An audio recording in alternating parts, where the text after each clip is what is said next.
आप सबसे भी निवेदन है अपने अपने स्थान पर विराजें। नमस्कार देवियों सज्जनों, भारत मोबिलिटी ग्लोबल एक्सपो 2025 के उद्घाटन कार्यक्रम में हार्दिक स्वागत अभिनंदन है। विकसित भारत के शिल्पी, देश के यशस्वी प्रधानमंत्री माननीय श्री नरेंद्र मोदी जी का। महोदय, भारत मोबिलिटी ग्लोबल एक्सपो की परिकल्पना आपके ही विकसित भारत के विजन का एक विस्तार है, जो भारत को एक ग्लोबल मोबिलिटी हब के रूप में स्थापित करने के लक्ष्य के साथ आगे बढ़ रहा है। यह हमारा सौभाग्य है कि पिछले वर्ष पहले भारत मोबिलिटी ग्लोबल एक्सपो का शुभारंभ आपके करकमलों से ही हुआ था और इस वर्ष भी यह सौभाग्य हम सबको मिल रहा है। देवियों सज्जनों, आप सबकी करतल ध्वनि के साथ वंदन अभिनंदन इस देश के यशस्वी प्रधानमंत्री श्री नरेंद्र मोदी जी का। इस अवसर पर मंच पर गरिमामयी उपस्थिति है माननीय केंद्रीय रोड ट्रांसपोर्ट और हाईवेज मंत्री श्री नितिन गडकरी जी की, union minister of housing and urban affairs and power Shri Manohar Lal ji, union minister of heavy industries and steel HD Kumaraswamy ji, union minister of commerce and industry Piyush Goyal ji, union minister of micro small and medium enterprises Jitan Ram Manjhi ji और union minister of petroleum and natural gas Hardeep Singh Puri ji. साथ ही सभागार में EEPC India सहित auto और mobility sector से जुड़े हमारे पार्टनर एसोसिएशंस का शीर्ष नेतृत्व भी यहां उपस्थित है। इन सभी का और आप सभी का बहुत बहुत स्वागत, बहुत बहुत अभिनंदन और वंदन है इस कार्यक्रम में। मैं निवेदन करूंगा माननीय केंद्रीय वाणिज्य और उद्योग मंत्री श्री पीयूष गोयल जी से कि वे स्वागत संबोधन के लिए पधारें। नमस्कार, मैं भारत और विश्व के सर्वाधिक लोकप्रिय नेता, भारत के समावेशी विकास के प्रणेता श्रद्धेय प्रधानमंत्री श्री नरेंद्र मोदी जी का हृदय से स्वागत करता हूं।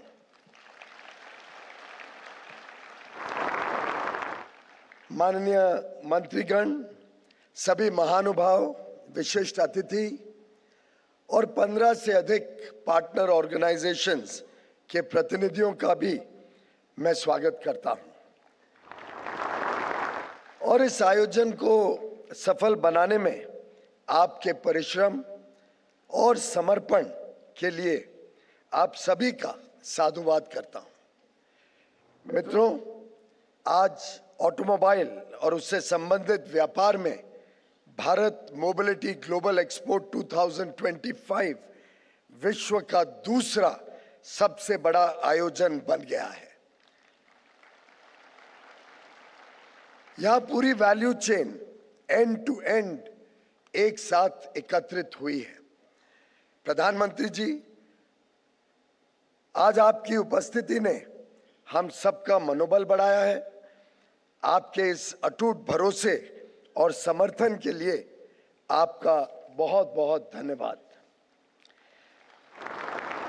यह अत्यंत गर्व की बात है कि माननीय प्रधानमंत्री जी का भारत को एक विश्व स्तरीय माइस डेस्टिनेशन, मीटिंग्स, कॉन्फ्रेंसेस, एग्जीबिशंस बनाने के लिए जो व्यवस्थाएं माननीय प्रधानमंत्री जी ने तैयार की, वो विजन जो माननीय प्रधानमंत्री जी ने देश के समक्ष रखा, उसका इतनी तेजी से आज वास्तविकता में देश लाभ ले रहा है।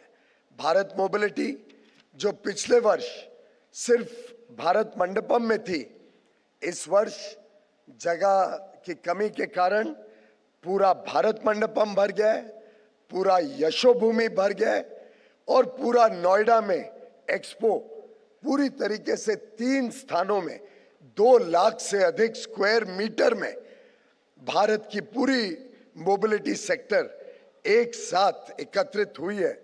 मैं समझता हूँ ये whole of industry, whole of government और एक प्रकार से होल ऑफ द नेशन ही एकजुट होने का हमने प्रमाण देखा है। इस एक्सपो का जिस तेजी से बुकिंग हुई, जो जबरदस्त उत्साह देखने को मिला। माननीय प्रधानमंत्री जी, पीछे विमान में मैं जा रहा था तो कोई व्यक्ति आया कि मेरे को 3000 स्क्वायर फुट ही सिर्फ मिला है, क्या मुझे 6000 स्क्वायर फुट दिलवा सकते हो क्या? इस प्रकार का उत्साह, इस प्रकार का डिमांड हमने शायद कभी कल्पना भी नहीं की थी। और आगे चलकर मुझे पूरा विश्वास है कि अगले वर्ष तक ये विश्व का सर्वप्रथम, सर्वश्रेष्ठ और पूरे सेक्टर के लिए दुनिया में वन स्टॉप डेस्टिनेशन उभर कर निकलेगा। भारत मोबिलिटी 2025 इंडिया स्टोरी को दुनिया के सामने पेश करता है, जो इन्वेस्टमेंट्स और हमारे निर्यात को बढ़ाने के लिए एक महत्वपूर्ण भूमिका निभाएगा। यह आत्मनिर्भर भारत और मेक इन इंडिया का भी एक उत्कृष्ट उदाहरण बनकर उभरा है। यहाँ स्टार्टअप्स भी बड़े पैमाने में इसमें भाग ले रहे हैं। माननीय प्रधानमंत्री जी, आपके विकसित भारत 2047 के सपने को पूरा करने में मोबिलिटी सेक्टर की अहम भूमिका रहेगी।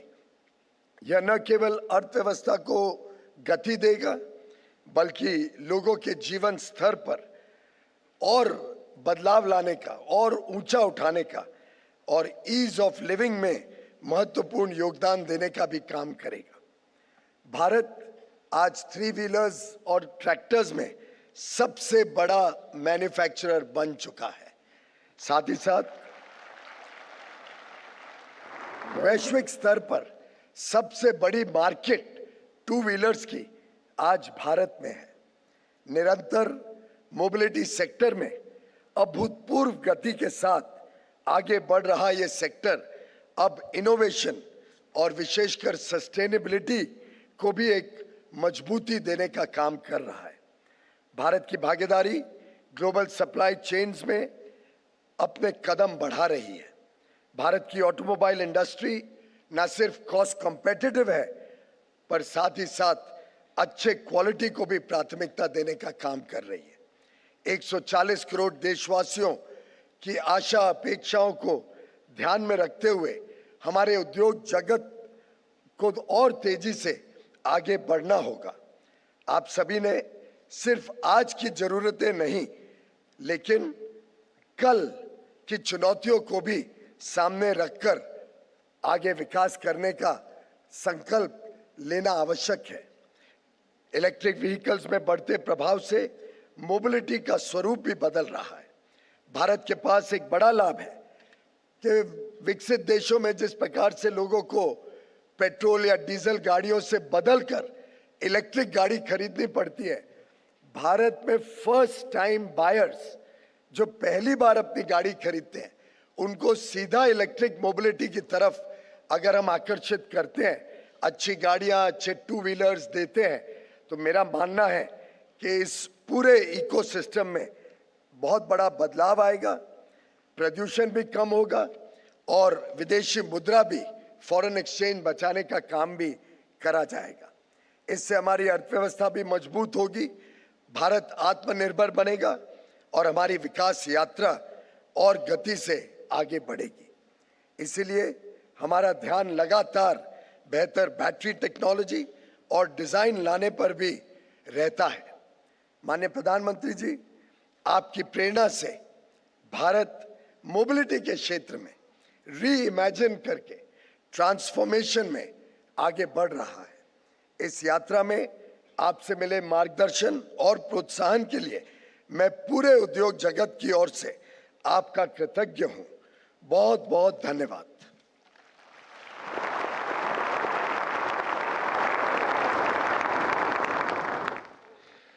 बहुत बहुत आभार माननीय पीयूष गोयल जी, केंद्रीय वाणिज्य और उद्योग मंत्री महोदय का। अब मैं निवेदन करूंगा केंद्रीय भारी उद्योग और स्टील मंत्री श्री एच डी कुमारस्वामी जी से कि वे इस अवसर पर अपने संबोधन के लिए पधारें। माननीय Shri H D Kumaraswamy ji.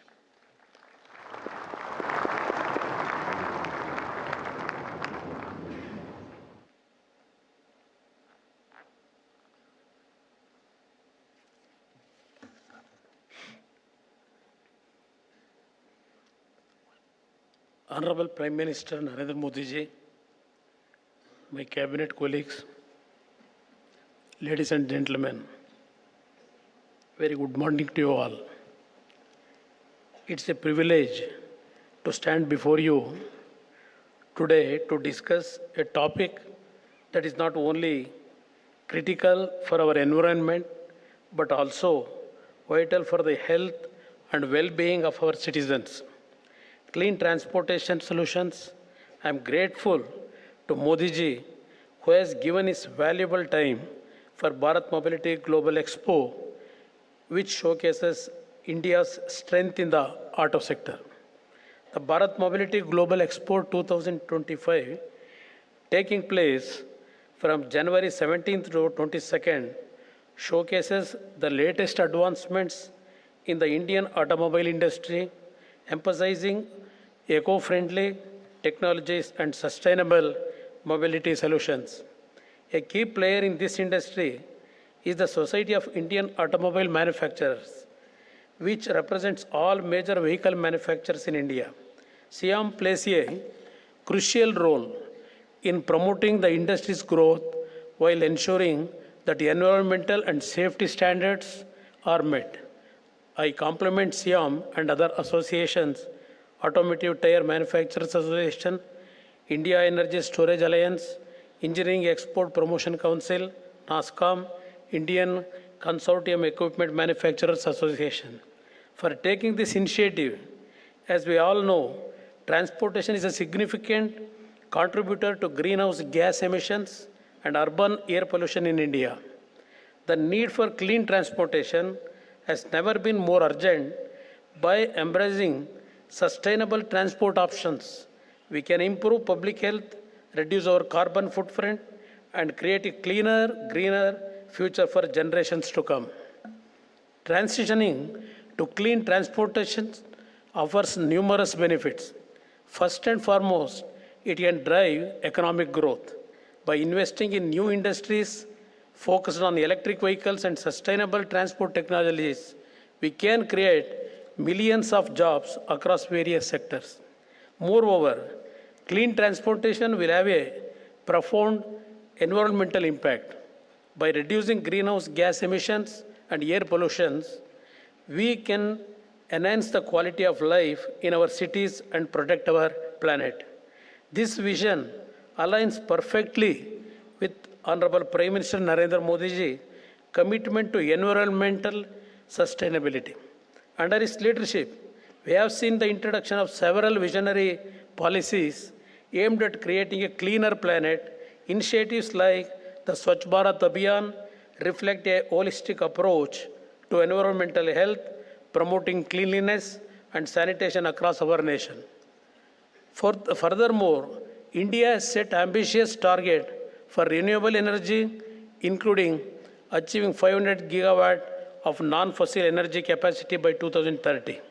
This is part of Prime Minister Modi's broader vision for a sustainable future, a vision that emphasizes the importance of clean energy and transportation. India's automobile industry is one of the most vital contributors to our economy, currently ranked as the third largest automobile market globally.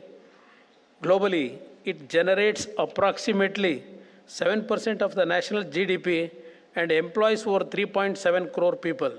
In the fiscal year 2023-24, the industry produced around 2.3 crore vehicles across various segments, including passenger vehicles, commercial vehicles, and two-wheelers. The Ministry of Heavy Industries oversees these developments by implementing policies that encourage indigenous production and reduce reliance on imports. This aligns with the government's vision of a self-reliant automobile industry under the Atmanirbhar Bharat initiative. To support this vision, the Government of India has introduced several key schemes. Production-linked incentive scheme. This scheme aims to boost the manufacturing of advanced automotive technology products, including zero-emission vehicles, with a budgetary outlay of 25,938 crore from 2022 to 23 to 2027. This initiative promotes localization and creates a robust supply chain. PLI for ACC, Advanced Chemistry Cell, battery manufacturing. This scheme focuses on enhancing domestic battery production capabilities, an essential component for electric vehicles. By attracting investment and fostering innovation in battery technology, we are supporting the broader EV ecosystem. Faster adoption and manufacturing of electrical vehicles. The FAME 1 and FAME 2 schemes incentivize electric vehicle production and infrastructure development. They focus on 2 and 3 wheelers, passenger cars, and buses, while increasingly emphasizing heavy-duty vehicles. PM Electric Drive Revolution in Innovative Vehicle Enhancement. This initiative promotes electric mobility through several key components. Electric ambulances. We are supporting the adoption of electric ambulances to enhance healthcare accessibility while reducing emissions. Electric truck incentives are being provided for e-trucks to promote cleaner freight transport options. Electric buses. We are promoting e-buses aimed at providing affordable public transportation for the common man. Charging infrastructure. A robust network of charging stations is being developed to support electric vehicle usage. Support for testing agencies. We are upgrading testing agencies to ensure safety and efficiency standards in electrical vehicles. Looking ahead, India has set an ambitious target to achieve net zero emission by 2070. Clean transportation will play a pivotal role in reaching this goal. Ongoing innovations in clean technology present exciting opportunities for investment and growth in this sector. In conclusion, I want to thank Honorable Prime Minister Narendra Modi ji for his visionary policy and support to the auto industry. As per his vision, we are committed to make India Atmanirbhar in the auto sector and be a major exporter of advanced automotive technologies in the world. I emphasize that the transition to clean transportation is not just a government initiative, it requires collective efforts from all stakeholders, government, industry, and citizens alike. Together we can embrace these solutions for a sustainable future. I urge each one of you to support these initiatives as we work towards a cleaner earth, a legacy we can be proud of for generations to come. Thank you. Jai Bharat.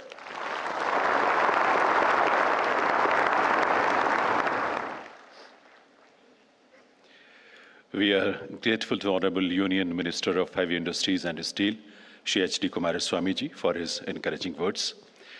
देवी सज्जनों, पिछले expo की तुलना में इस वर्ष का ये आयोजन और भी विस्तृत और भी भव्य रूप में आरंभ हुआ है। 3 अलग-अलग वेन्यूज पर पहले इस आयोजन में 5 लाख से भी अधिक विजिटर्स के आने की संभावना है, जबकि पिछले साल ये संख्या लगभग 1.5 लाख थी। 5000 से भी अधिक इंटरनेशनल प्लेयर्स इस बार इस एक्सपो में हिस्सा ले रहे हैं। ऐसा बहुत कुछ है जो इस आयोजन को एक शिखर प्रदान कर रहा है। भारत मोबिलिटी ग्लोबल एक्सपो 2025 को लेकर हमने एक शॉर्ट फिल्म तैयार की है, जिसमें हमने इसके सभी महत्वपूर्ण पहलुओं को समेटने की कोशिश की है।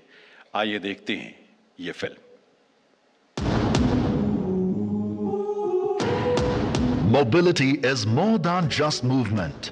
It is the lifeblood of a nation on the rise. India's mobility ecosystem plays a pivotal role in the nation's vision of becoming a Viksit Bharat by 2047, guided by our Honorable Prime Minister Shri Narendra Modi's 7 C's vision. A new chapter is unfolding in India's journey of innovation, sustainability and global leadership in mobility. साथियों, आज का भारत 2047 तक विकसित भारत बनाने के लक्ष्य को लेकर आगे बढ़ रहा है। इस लक्ष्य की प्राप्ति में मोबिलिटी सेक्टर एक बहुत बड़ी भूमिका अदा करता है। This transformative vision takes center stage at the Bharat Mobility Global Expo, a landmark event celebrating India's emergence as a global hub for mobility. The inaugural edition of Bharat Mobility Global Expo in 2024 was an unprecedented success, attracting 150,000 plus visitors, 800 exhibitors from over 50 countries, 500 international delegates.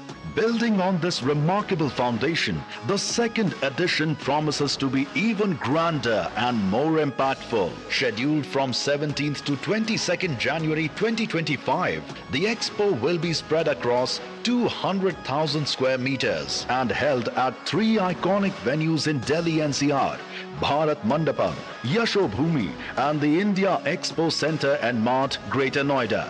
Bharat Mandapam will host 6 concurrent shows. Yashobhoomi will host the Auto Expo Components Show 2025. India Expo Center and Mart will host 2 shows. Highlights of Bharat Mobility Global Expo 2025. 1,500 plus Indian and international exhibitors, 500,000 visitors, 9 concurrent shows and pavilions, 20 plus specialized conferences, networking events, buyer-seller meets and a showcase of India's unmatched capabilities in automotive and mobility innovation. The expo covers the entire spectrum of the mobility ecosystem, including automobiles, auto components, e-mobility ecosystem, software and electronics, batteries, tires and construction equipment, steel, technology and startups, urban and micro-mobility, state and country pavilions, research organizations. The expo aims to enhance the quality of life for all Indians, drive commerce and create opportunities, and ensure inclusivity in India's development journey. Be a part of India's mobility revolution, a unique opportunity to connect with entire value chain of Indian mobility ecosystem. Bharat Mobility Global Expo 2025. Hashtag Mobility Reimagined.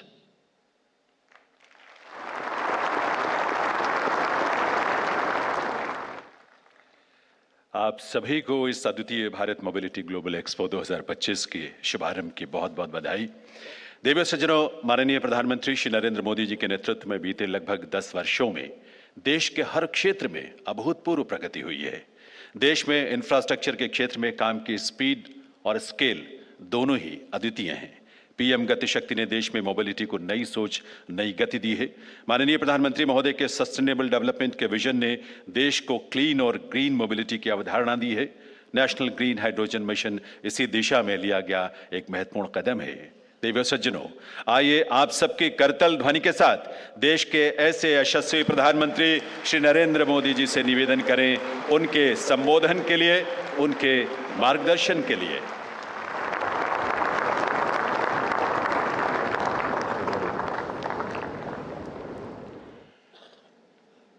केंद्रीय मंत्रिमंडल के मेरे साथी श्रीमान नितिन गडकरी जी, जीतन राम मांझी जी, मनोहर लाल जी, HD Kumaraswamy जी, पीयूष गोयल जी, हरदीप सिंह पुरी जी, देश विदेश से आए ऑटो इंडस्ट्री के सभी दिग्गज, अन्य अतिथिगण, देवी और सज्जनों, पिछली बार जब मैं आपके बीच आया था तब लोकसभा के चुनाव ज्यादा दूर नहीं थे। उस दौरान मैंने आप सबके विश्वास के कारण कहा था कि अगली बार भी भारत मोबिलिटी एक्सपो में जरूर आऊंगा।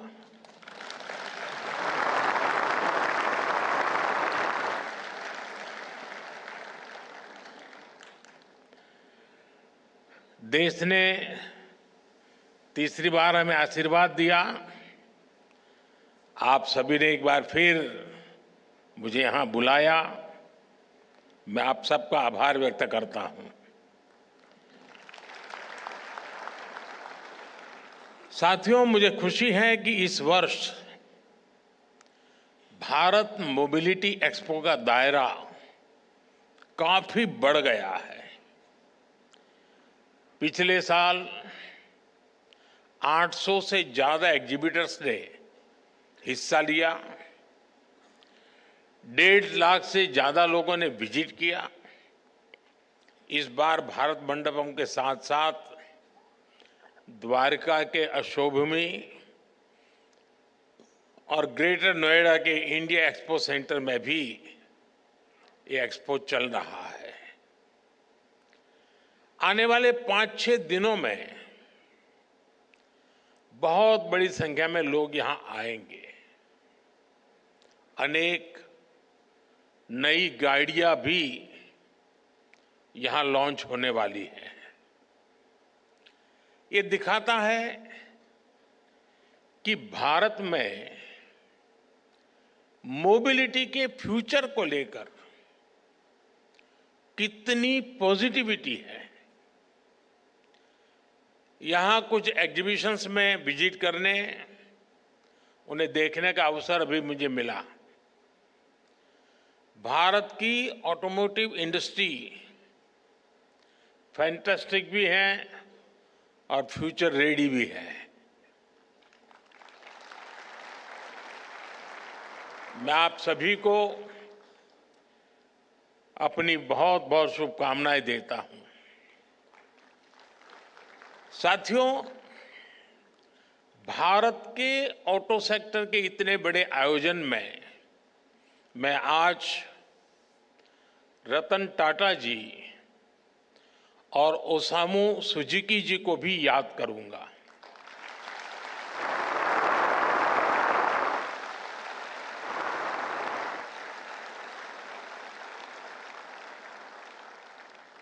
भारत के ऑटो सेक्टर की ग्रोथ में मिडिल क्लास के सपने को पूरा करने में इन दोनों महानुभावों का बहुत बड़ा योगदान रहा है।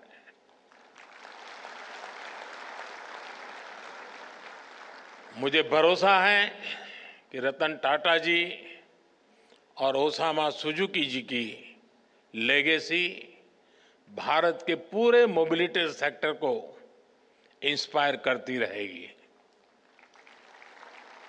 साथियों, आज का भारत एस्पिरेशन से भरा हुआ है,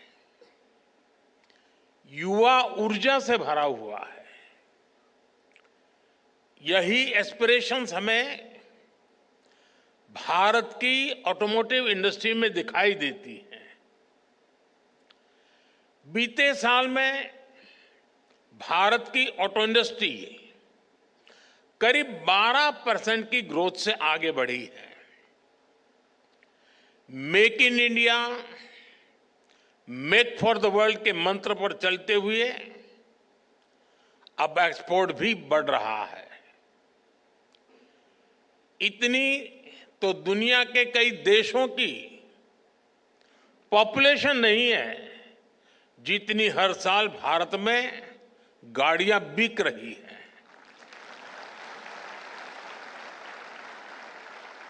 एक साल में करीब 2.5 करोड़ गाड़ियां बिकना ये दिखाता है कि भारत में डिमांड लगातार कैसे बढ़ रही है।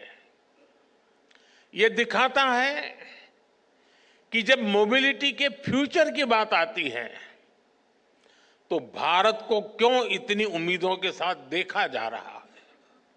साथियों, भारत आज दुनिया की 5वीं बड़ी इकोनॉमी है और पैसेंजर व्हीकल मार्केट के रूप में देखें तो हम दुनिया में नंबर 3 पर है। आप कल्पना कीजिए कि जब भारत दुनिया की टॉप 3 इकोनॉमी में शामिल होगा तब हमारा ऑटो मार्केट कहां होगा। विकसित भारत की यात्रा मोबिलिटी सेक्टर के भी अभूतपूर्व ट्रांसफॉर्मेशन की कई गुना विस्तार की यात्रा होने वाली है।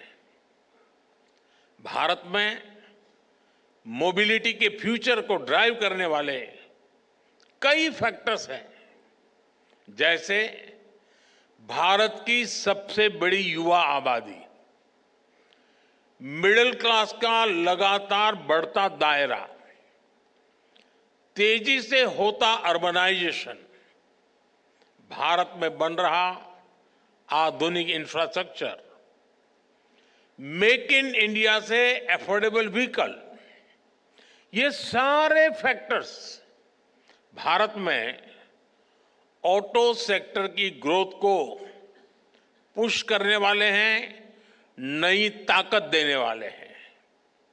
साथियों, ऑटो इंडस्ट्री के विकास के लिए नीड और एस्पिरेशंस, ये दोनों बहुत जरूरी होते हैं।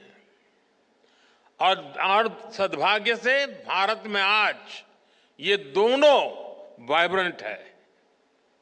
आने वाले कई दशकों तक भारत दुनिया का सबसे युवा देश रहने वाला है।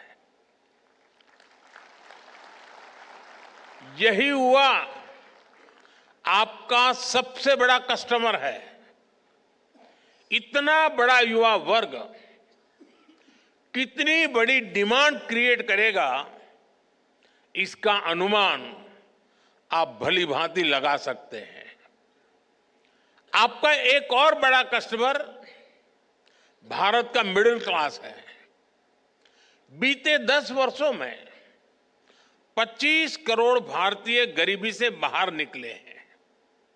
ये न्यू मिडिल क्लास अपना पहला व्हीकल ले रहा है। जैसे जैसे तरक्की होगी, ये अपने व्हीकल को भी अपग्रेड करेंगे और इसका बेनिफिट ऑटो सेक्टर को मिलना पक्का है। साथियों, कभी भारत में गाड़ियां न खरीदने का एक कारण अच्छी सड़कों, चौड़ी सड़कों का अभाव भी था। अब ये स्थिति भी बदल रही है। ईज ऑफ ट्रेवल आज भारत की बड़ी प्राथमिकता है। पिछले वर्ष के बजट में इंफ्रास्ट्रक्चर के निर्माण के लिए 11 लाख करोड़ रुपए से अधिक रखे गए थे। आज भारत में मल्टी लेन हाईवे का, एक्सप्रेसवे का जाल बिछ रहा है।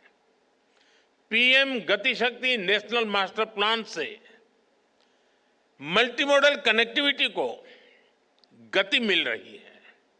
इससे लॉजिस्टिक कॉस्ट कम हो रही है। नेशनल लॉजिस्टिक पॉलिसी की वजह से भारत दुनिया में सबसे कॉम्पिटिटिव लॉजिस्टिक कॉस्ट वाला देश होने वाला है।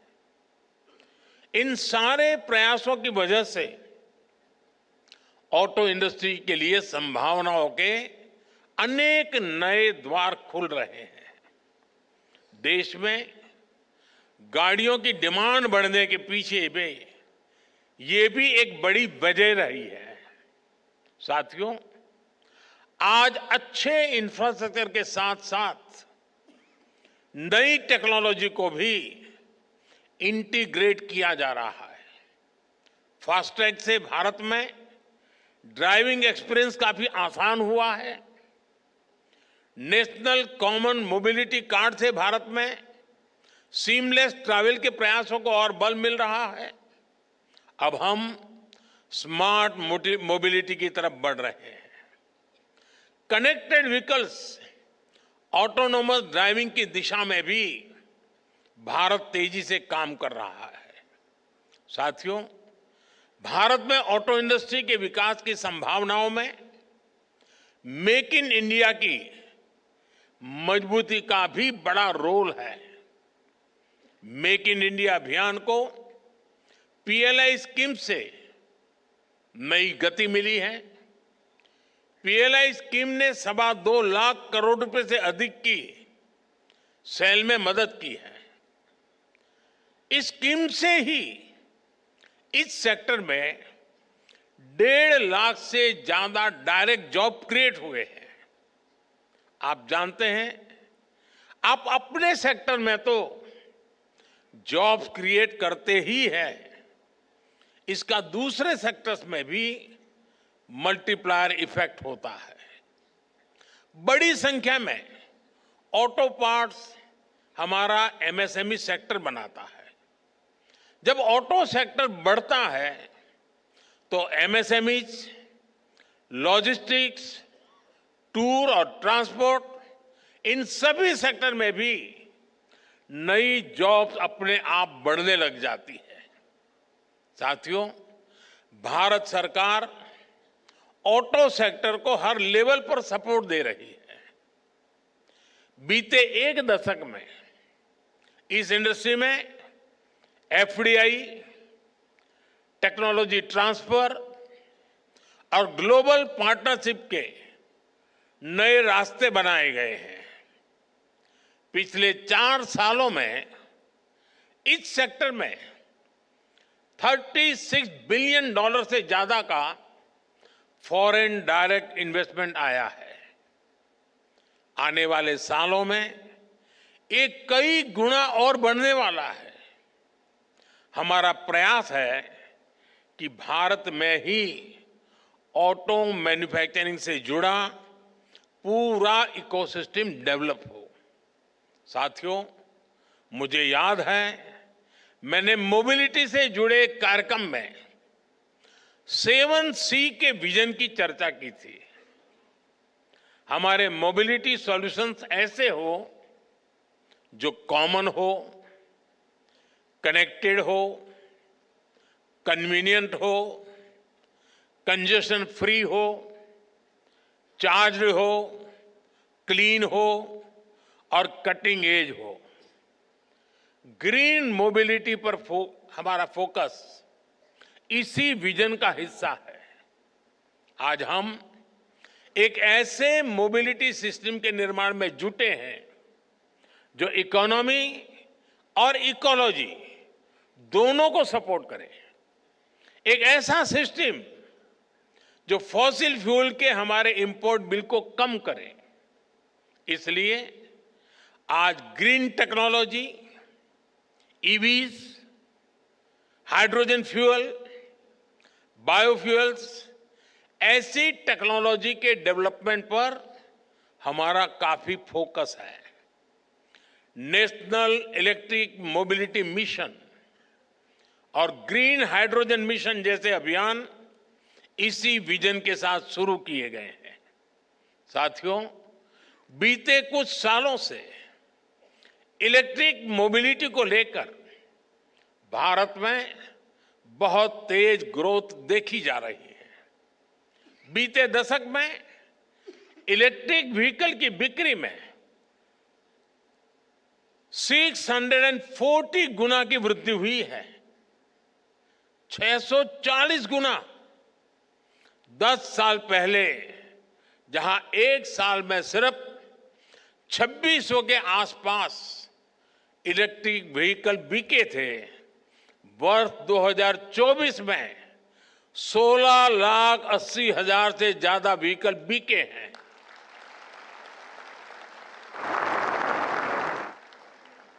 यानी 10 साल पहले जितने इलेक्ट्रिकल व्हीकल पूरे साल में बिकते थे, आज उससे भी 2 गुने इलेक्ट्रिक व्हीकल सिर्फ एक दिन में बिक रहे हैं। अनुमान है कि इस दशक के अंत तक भारत में इलेक्ट्रिक व्हीकल्स की संख्या 8 गुना तक बढ़ सकती है। ये दिखाता है कि इस सेगमेंट में आपके लिए कितनी ज्यादा संभावनाएं बढ़ रही है। साथियों, देश में इलेक्ट्रिक मोबिलिटी के विस्तार के लिए सरकार लगातार पॉलिसी डिसीजंस ले रही है, इंडस्ट्री को सपोर्ट कर रही है। 5 साल पहले फेम 2 स्कीम शुरू की गई थी। इसके तहत 8,000 करोड़ रुपए से भी अधिक का इंसेंटिव दिया गया है। इस राशि से इलेक्ट्रिक व्हीकल खरीदने में सब्सिडी दी गई, चार्जिंग इंफ्रास्ट्रक्चर का निर्माण किया गया। इससे 16 लाख से अधिक ईवीज को सपोर्ट मिला, जिनमें से 5,000 से अधिक तो इलेक्ट्रिक बसें हैं। यहां दिल्ली में भी भारत सरकार द्वारा दी गई 1200 से अधिक इलेक्ट्रिक बसें चल रही हैं। अपने तीसरे टर्म में हम पीएम ई ड्राइव स्कीम लेकर आए हैं। इसके तहत 2 व्हीलर, 3 व्हीलर, ई एम्बुलेंस, ई ट्रक ऐसे करीब 28 लाख ईवीज खरीदने के लिए मदद दी जाएगी। करीब 14,000 इलेक्ट्रिक बसें भी खरीदी जाएगी। देश भर में अलग अलग वाहनों के लिए 70,000 से अधिक फास्ट चार्जर लगाए जाएंगे। तीसरे टर्म में ही पीएम ई बस सेवा भी शुरू की गई है। इसके तहत देश के छोटे शहरों में करीब 38,000 ई बसें चलाने के लिए केंद्र सरकार मदद देगी। सरकार ईवी मैन्युफैक्चरिंग के लिए इंडस्ट्री को लगातार सपोर्ट कर रही है। ईवी कार मैन्युफैक्चरिंग में जो ग्लोबल इन्वेस्टर भारत आना चाहते हैं, उसके लिए भी रास्ते बनाए गए हैं। भारत में क्वालिटी ईवी मैन्युफैक्चरिंग इकोसिस्टम के विस्तार में, वैल्यू चेन के निर्माण में मदद मिलेगी। साथियों, ग्लोबल वार्मिंग की, क्लाइमेट की चुनौती से निपटने के लिए हमें सोलर पावर को, अल्टरनेटिव फ्यूल को लगातार प्रमोट करते रहना है। भारत ने अपनी G20 प्रेसिडेंसी के दौरान ग्रीन फ्यूचर पर बहुत जोर दिया है। आज भारत में ईवी के साथ ही सोलर पावर को लेकर भी बहुत बड़े लेवल पर काम चल रहा है। पीएम सूर्यघर मुफ्त बिजली स्कीम से रूफटॉप सोलर का एक बड़ा मिशन चल रहा है। ऐसे में इस सेक्टर में भी बैटरी की स्टोरेज सिस्टम की डिमांड लगातार बढ़ने वाली है। सरकार ने advance chemistry cell battery storage को बढ़ावा देने के लिए 18,000 करोड़ रुपए की पीएलआई स्कीम शुरू की है। यानी इस सेक्टर में बड़े इन्वेस्टमेंट का आपके लिए ये सही समय है। मैं देश के ज्यादा से ज्यादा नौजवानों को भी एनर्जी स्टोरेज सेक्टर में स्टार्टअप्स के लिए इनवाइट करूंगा। हमें ऐसे इनोवेशंस पर काम करना है जो भारत में ही मौजूद मटेरियल से बैटरी बना सके, स्टोरेज सिस्टम बना सके। इसको लेकर देश में काफी काम हो भी रहा है, लेकिन इसको मिशन मोड पर आगे बढ़ाना जरूरी है। साथियों, केंद्र सरकार का इंटेंट और कमिटमेंट एकदम साफ है। चाहे नई पॉलिसी बनानी हो या फिर रिफॉर्म्स करने हो, हमारे प्रयास लगातार जारी है। अब आपको इन्हें आगे बढ़ाना है, इनका फायदा उठाना है। अब जैसे व्हीकल स्क्रैपिंग पॉलिसी है, जितने भी मैन्युफैक्चरर्स हैं, आप सभी से मेरा आग्रह है कि इस पॉलिसी का लाभ उठाएं। आप अपनी कंपनी में भी अपनी भी एक इंसेंटिव स्कीम लेकर आ सकते हैं। इससे ज्यादा लोग अपनी पुरानी गाड़ियां लेकर स्क्रैप करने के लिए आगे आएंगे। ये मोटिवेशन बहुत जरूरी है। ये देश के एनवायरनमेंट के लिए भी आपकी तरफ से बहुत बड़ी सर्विस होगी। साथियों, ऑटोमोटिव इंडस्ट्री इनोवेशन ड्रिवन है, टेक्नोलॉजी ड्रिवन है। इनोवेशन हो, टेक हो, स्किल हो या फिर डिमांड, आने वाला समय ईस्ट का है, एशिया का है, भारत का है।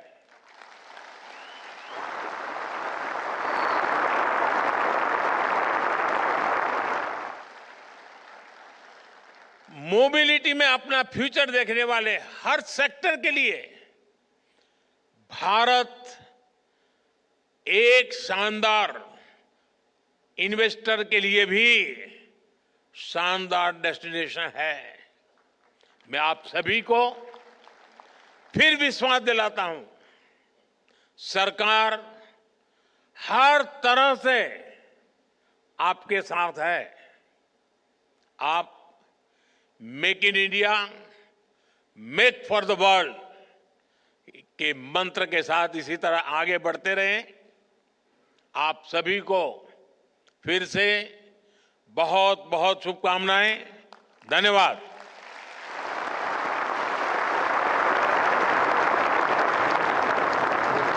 बहुत बहुत आभार माननीय प्रधानमंत्री श्री नरेंद्र मोदी जी का उनके इस प्रेरक संबोधन के लिए। मेक इन इंडिया और आत्मनिर्भर भारत के आपके विजन ने देश को एक मैन्युफैक्चरिंग हब बनाने की दिशा में अपनी महत्वपूर्ण भूमिका निभाई है। आप सबकी पूरी ऊर्जा से भरी करतल ध्वनि के साथ आइए, आभार व्यक्त करें, कृतज्ञता व्यक्त करें सभी राष्ट्रवासियों की तरफ से माननीय प्रधानमंत्री श्री नरेंद्र मोदी जी का। आपकी प्रेरणा से ही महोदय आज देश का ऑटोमोटिव और मोबिलिटी सेक्टर एक प्लेटफॉर्म पर आकर आपसी सहयोग, इनोवेशन और R&D के माध्यम से भारत को ग्लोबल मोबिलिटी हब बनाने का लक्ष्य लेकर आगे बढ़ रहा है।